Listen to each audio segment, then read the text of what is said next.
the younger Vixens, right? You got to learn from the older Vixens. You know why the older Vixens hate? Is because they don't possess any skills. So you know how you never become that? As you're a younger Vixen, you learn your fundamental skills. So when you are an older Vixen, you already are ahead of the younger Vixens because the younger Vixens, they can't actually cater to a man. They don't even know how to treat a man. They're young women. So a man might like them, right? They might like how they look, but they're never gonna like how they make them feel. And anybody in this world always remembers how you make them feel. So if you are a younger woman, you look at the older ones that are hating and be like, okay, cool. What did she do or what did she not do? And now let me learn what that is. So then that way, when I get to that age, I'm gonna keep myself available on the market as a complete woman rather than a young woman. I think the point is really just knowing how to pivot. You got to know how to pivot because when you age out, what's next? You got to know how to move around. Just like, what's the Brandon Marshall show, the guys they call their show The Pivot? You know what? They had to figure out how do we stay relevant. The other cats. Yeah, no, but the original show, yeah. But they had to learn, like, yeah, we're hot. We made something. We're big shit. But how do we continue that outside of the original platform? Mm-hmm. You know, you have to be forward thinking. You got to know what your next move is. You know what? And you may have said this before. Everybody's living in the moment. Oh, I did. And I think older generations, so millennials and Gen X, they were not living in moments. They're always like, well, let me do something now so that I can be okay later. Or like, let me do something, let me save this $10 a day now so that I can have $100 later. But I think right now people truly live in the moment, and which is not always bad. Yeah, it's not always a bad thing, but I think exaggerated. No, it's overdone. It's overdone for sure. Like you're doing too much. Like, I get it, but if there's a party on Thursday, cool, go, pull up. Oh, celebrities is there? Don't be pressed to be like, let me get a picture for the post. No, just be in the moment. Just chill. Old guy. I'm not even gonna say old guy. Let me retract that. What I despise the most is that guy who's 36 years old, 37 years old, and he was outside. He was a DJ. Strong. Look, he was a DJ. He was a promoter. He was a rapper. He was a producer. He was a producer. Yep. He was, and then he's telling me all the stories on who he met, and telling me stories about the events that he was at, and I'm like, where are you at right now? That's all that really matters. And I'm like, yo, you spent all this time living in those moments and prepared nothing for your future. Mm-hmm. And now you telling me people be doubting you. No, you just made bad decisions consistently. Can I ask a question? And I've always said this. Like, I believe in a teammate, like somebody who, like, we on this shit together. You do say that. We have a bunch of clips of you saying that. Like, I really believe in that.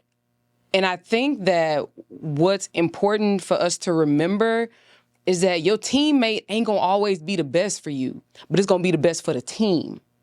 Okay. Like, y'all may not always click. Y'all may not always get along. Look at Draymond and old boy the other day. He socked his teammate. They're good now, but they still on the same team and they still working towards the same goal. That's called brotherly. That's for all my best friends. No, I'm saying, no, but I'm saying, but that's the point. Like, when you're on a team and you realize your contributions to making the team better, it doesn't matter if we not always getting along. Right. It doesn't matter if shit is hard. You know why? Because the goal is the team. Wow, I'm so glad y'all said that. That just made me think about something, and I think that a lot of people today are suffering from. And I think a lot of team building. Well, I don't even think it's, well, yes, it is. Team building is a product of it. Okay. Right? They're suffering from team building because no one has bigger visions. So we're going to start our part 2, y'all. We taped earlier, and we did some reaction videos, so we're going to keep the party going on these videos. Everybody's on social media. Everyone sees these like viral videos.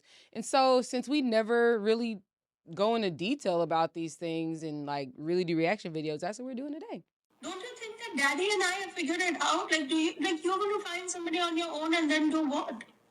It's going to be a mistake. You knew that. I fell in love with them and married them. Oh my God, you did not use the L word.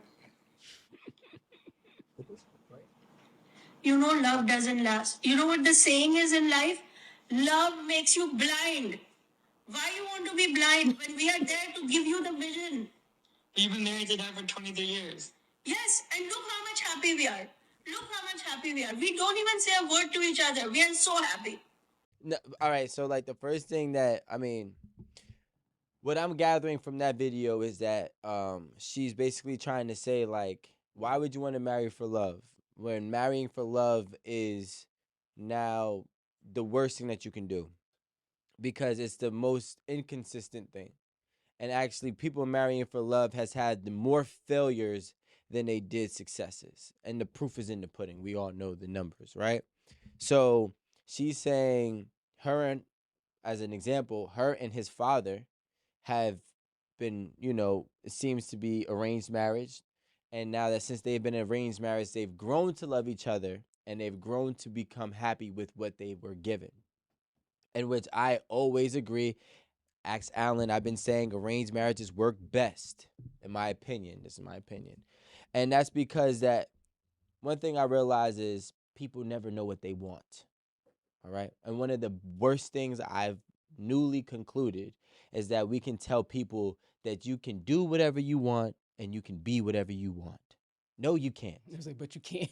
You can't be whatever you want to be, and you can't do whatever you want to do, and you can't choose whoever you want to choose. I'm not saying in the sense that, no, you don't have the ability. I'm saying that it will more likely be a failure than it will be a success. And I agree. Now, with that being said, I feel like back in the day, men and women married for business. In 2022, and I would also say probably within the last 70 years, let's go from like 1950s or so, men have been preconditioned to marry for love while women have still been trained to marry for business. So men are the only ones marrying for love, and men are usually getting the short end of the stick, in my opinion. And it's because they're coming in with a different perspective and they're not on the same page as the woman. Now, if men start to marry for business, just as much as women are marrying for business, I think we probably have a lot less divorces. I think that things will last a lot longer because everybody will have a good understanding of what they're going to be contributing to the family, to the legacy, and to each other. But when I'm a guy and I'm supposed to do all these things and jump through all these loopholes and burning hula hoops, right? Because I love you. I love her, man. I love her so much. And then the second I decide that I don't want to retire, you leave me. And there it is. Shout out to my boy. All right. So I had you and lost you. No. I actually agree with the majority of what you said. And I've said these exact same things.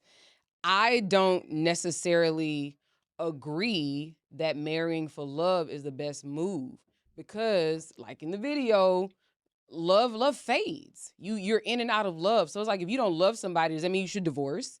But I think you have to look at the bigger picture, like we were saying earlier. Like this is about us. Yeah. This is about the team. What is best for the team? Because at the end of the day, the team has a creed, the document. We're gonna build. We're gonna leave a legacy. We're gonna do X, Y, and Z, and it's outlined. You know what I mean? So it's like we got to be dedicated to this. Yeah. Right? Not necessarily dedicated to making sure we stay in love. Because that's gonna come and go. It is what it is. That's real couple goals. Right.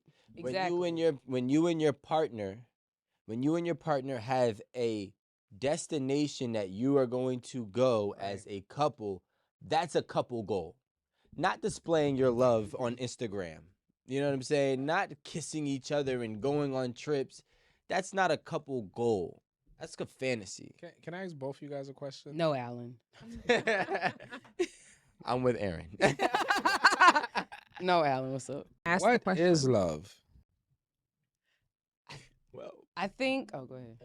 I don't want to go. I think the way we look at the general understanding of love is that it's a feeling. Yep.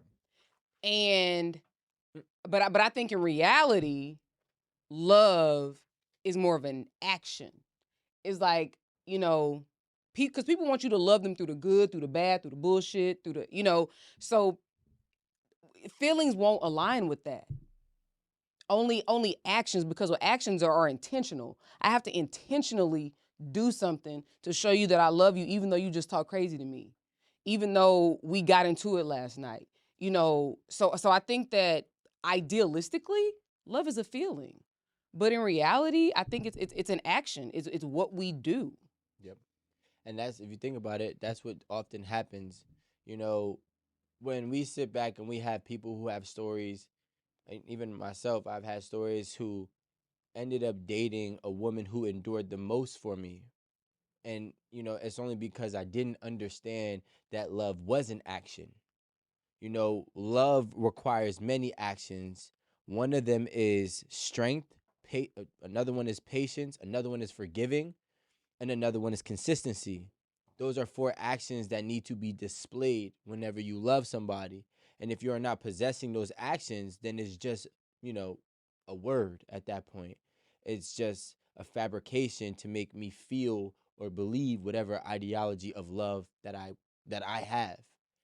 Yeah, no. I can see where that makes sense, because just like anything else, like just like submission. Remember, everybody had a different definition for submission. I could see how. That's not reality. That's called confusion and delusion. And that's the thing. Like, we go on, and I got to the point where I hate when people try to change etymology for their own ideology. Okay, I hate that.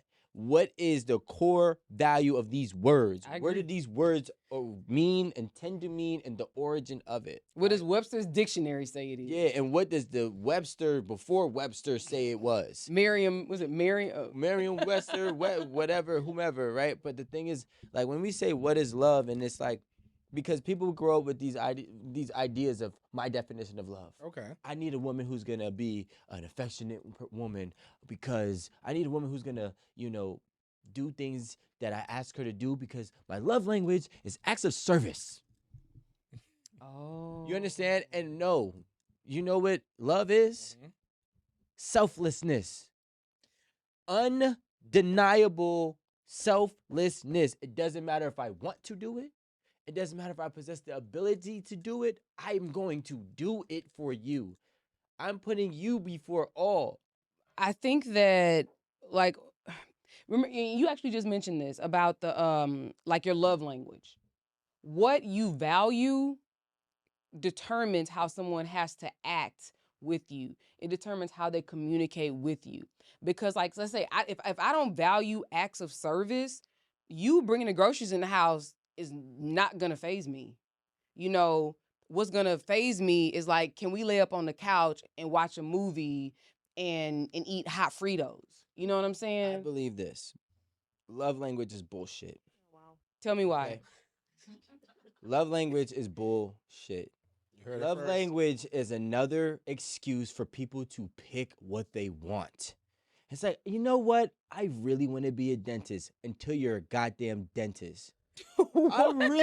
I really want acts of service until she don't do physical touch and quality time. It's like, I'm tired of everybody in the Western civilization, specifically, having this free will to try to pick what they want and not understand what they need. Listen, we had a prime example of a woman telling the children, her children, look at me and your father. She didn't say, look at me. Look at me and your father. We are happy. We've been married. They had an arranged marriage. I don't believe in mistakes. I don't believe in coincidences, right?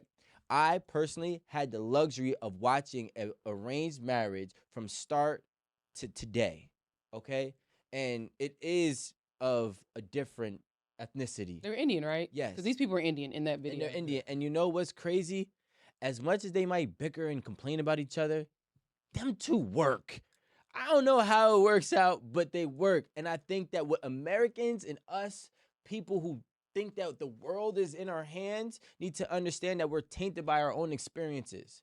You know why I value physical attraction? Because I had 7 others. So you know what? I'm not gonna not have it. If I tasted steak You can't convince me to eat tofu.